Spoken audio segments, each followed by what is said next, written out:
Hi, Elect Lady. Good to see you. Good to see you. Hi, Miss Leslie. Thank you so much for joining. Thank you so much for joining. How are you? How are you? Praise God. Good to see you. Good to see you. Good to see you. Thank you so much. So listen, guys, I did a scope about an hour ago and then I deleted it because, yeah, it just kind of went left. So I thought I would come back and share the information from a more positive light. Thank you so much for inviting followers. Thank you so much for inviting followers. So this is going to be a very quick scope, we hope. But please feel free to jump in, interject your questions at any time, because one of the reasons that I come on is not just to share what I believe is valuable information. Hi, Rhodes Finest. Good to see you. Hi, Prius. Thank you so much for joining. Thank you so much for joining. Listen, guys, please invite your followers. Please invite your followers. God bless you. Good to see you again. Please invite your followers.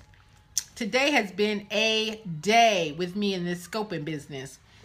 So I want to stay focused so that I don't go off on another rant and not have to delete my Periscope. So God help me, all right?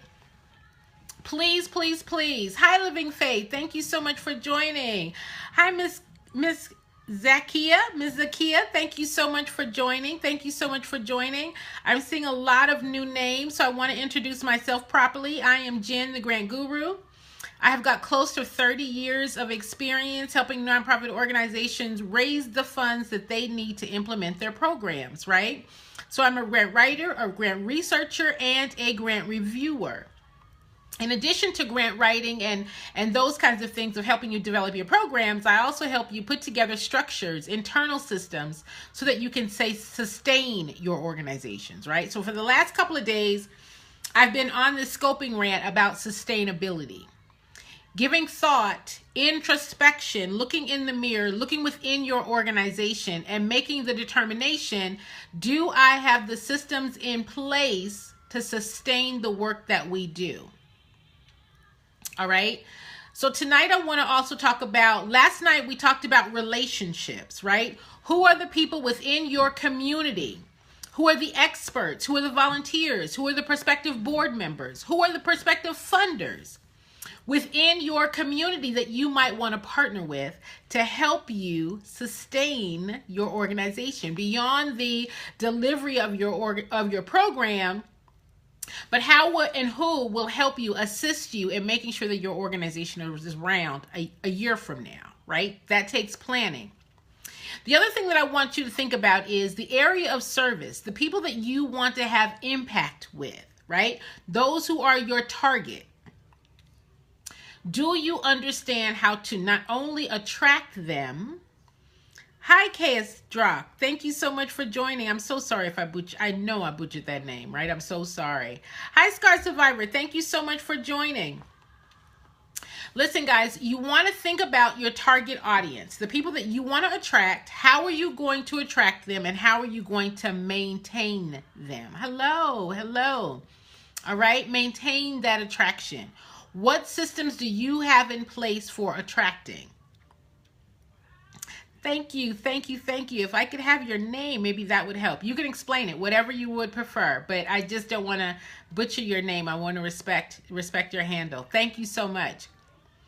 So listen, guys, particularly those of you guys who are brand new, just starting out with your organization, just at the throes of putting together your board, right? You might have been thinking about, should I apply for my 501c3 status? How do I put together my articles of incorporation? Who should I invite to be on my board? Those kinds of questions. In addition to that, should be the examination of sustainability. Keep a smile on your face, comedian D-Rock. Oh, okay. I think I saw your name on my follows list earlier. Amen. Keep a smile on your face, D-Rock. I will remember that. I will remember that. I promise. God help me remember. God help me remember. But thank you so much for explaining it. I appreciate that. So listen, guys, on this format, again, I have been doing this work for close to 30 years, right? So I not only train people on how to raise money, but I've also raised money. That's my first step, is to file for the 501c3.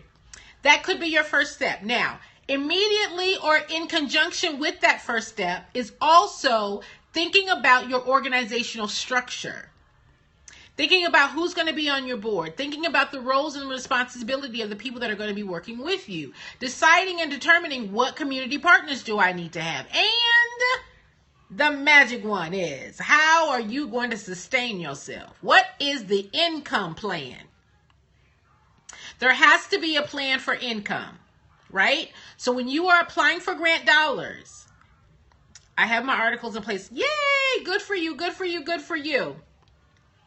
Then you should also have in place your plan, right? Your sustainability plan.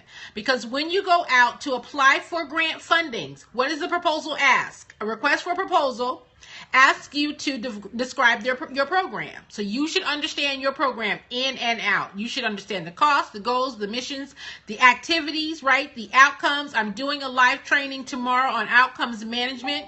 How to take your organizational goals and turn them into outcomes so that you can demonstrate impact. That is what the funder wants. They want to understand impact, okay? I shared in an earlier scope, relationships are key. And management, grants management, funding management. How are you going to account for your program expenses apart from your organizational expenses? Understanding how much each program costs. All right? Because that's what the funder, the grant funder particularly, wants to fund is your program expenses. All right? Feel free to ask me any questions if I'm going too fast, because I've been doing this for so long, it just kind of comes out of my mouth, right? So listen, guys, your lack of capital planning. There are three top reasons that organizations tend to fail, particularly nonprofits, particularly brand new nonprofits, is because they do not have a sustainability plan. They don't have a sustainability plan. They don't have real understanding of the impact and how to communicate that impact. Communicate that impact on grants to individuals, to corporations, right? To partners, community affiliates. All of that is hinged upon your program impact, not just delivery, but impact, okay? Please think about that. And then organizational leadership. You as the leader, the visionary, the ones who is carrying the burden, the light, the vision, right, of this thing. How are you communicating your goals, your mission, your objectives, right? How are you gauging? How are you determining? How are you evaluating impact? How are you being able to develop and design indicators to talk about the change that you intend to make happen? For-profit businesses, what is their bottom line? For businesses, their bottom line is income. How much money do we raise? That determines success, right? Hi, The Wife Life today. Good to see you. God blessing to you. That is one way to measure success for the for-profit is bottom line. How much money do we raise, right? For the nonprofit, how do you determine success? Impact. Change.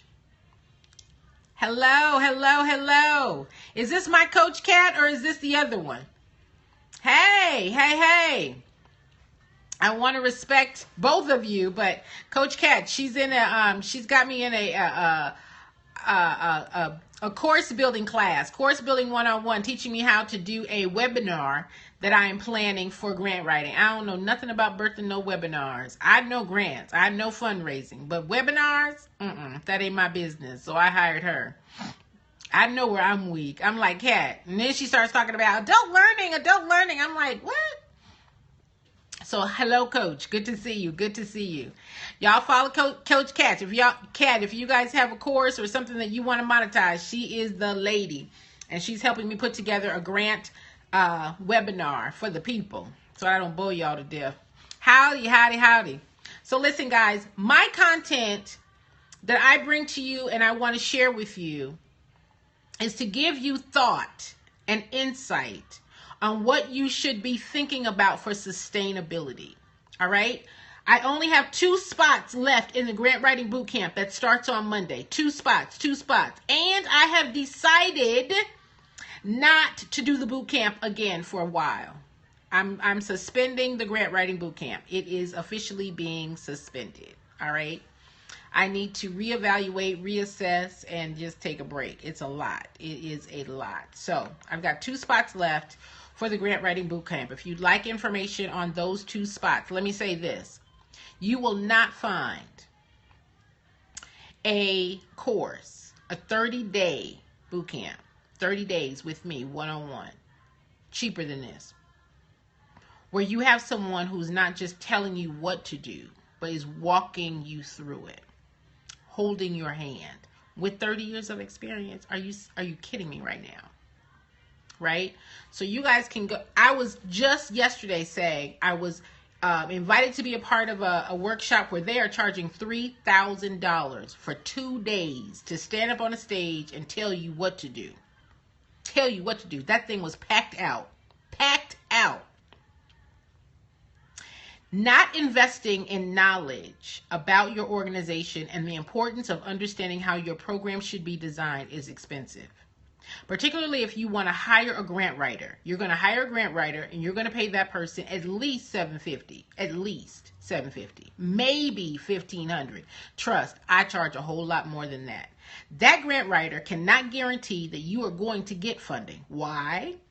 Because it is a competitive process. So there is no guarantee. But what is guaranteed is that you're going to have to pay them. And the only thing that they can write is your program. And if you have not thought out your program, that is not the grant writer's job. No, you cannot put them in the budget. No, you cannot include them and say, can I give you a commission of the grant once it's received? No. That's expensive. It's expensive. Why? Because you pay them first time $1,500, then you got to turn around and pay them a second time to write another grant. Why? Because you don't know how to do it. For under $500, walk you through a real grant proposal and design your program. All right? So if you're interested in that, I only got 2 spots left, and I'm not doing it for a while. And, it's your decision. However, I also want to share with you that while you are putting together your 501c3s, while you are running around trying to find out who should be on your board, while you are diving under the table trying to figure out how can we live day to day within this organization, how are we going to meet all of our needs without a funding plan, I'm going to say invest in a lot of Advil and water bottles. Yeah, that's what I'm going to say. Organizations that are thriving and successful have a system. What is that system? They know how to raise money. They have a plan and they follow that plan. They have a grants calendar. They know which donors best suit their programs and they know how to go about finding them. Right? Double the price. No. That's right. No more boot camp. No more boot camp. Hi, Chandrea. Thank you so much for joining. Not doing boot camp no more. It's going to be a minute. It's going to be a minute. I'm walking literally 11 people through their programs. 11 people. And on Monday, hi. The boot camp starts on Monday. Can you please give some ideas for a fundraiser to help the cost to apply for? All right, sweetheart, let me say this.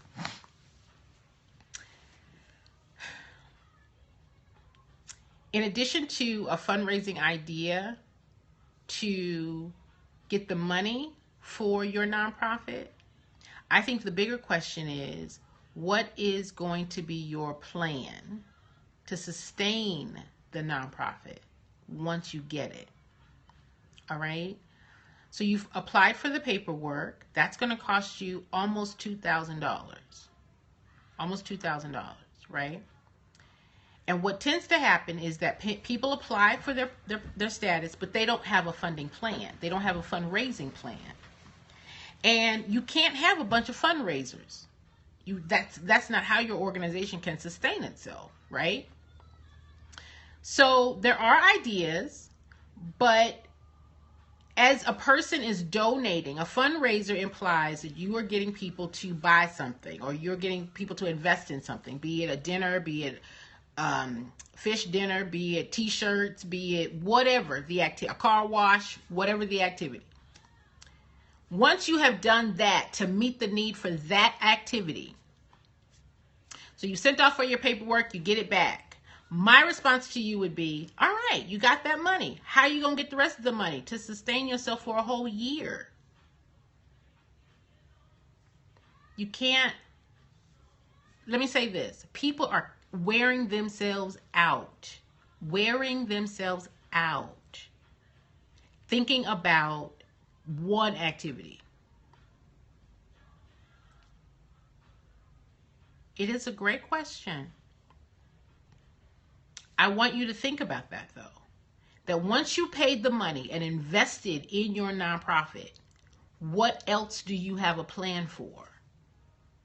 Because I know a lot of people who have invested in that 501c3 without a plan to sustain their organization, and then that certification lapses. And then they got to pay more money to reactivate it. But if they still don't have a plan, it's just sitting there. Yes, I can come up with a lot of fundraising activities. That's what I do, fundraise. I can come up with a lot of fundraising activities. But I would hate for you, there is an application, absolutely, but you still got to pay the state a check. And that's probably going to be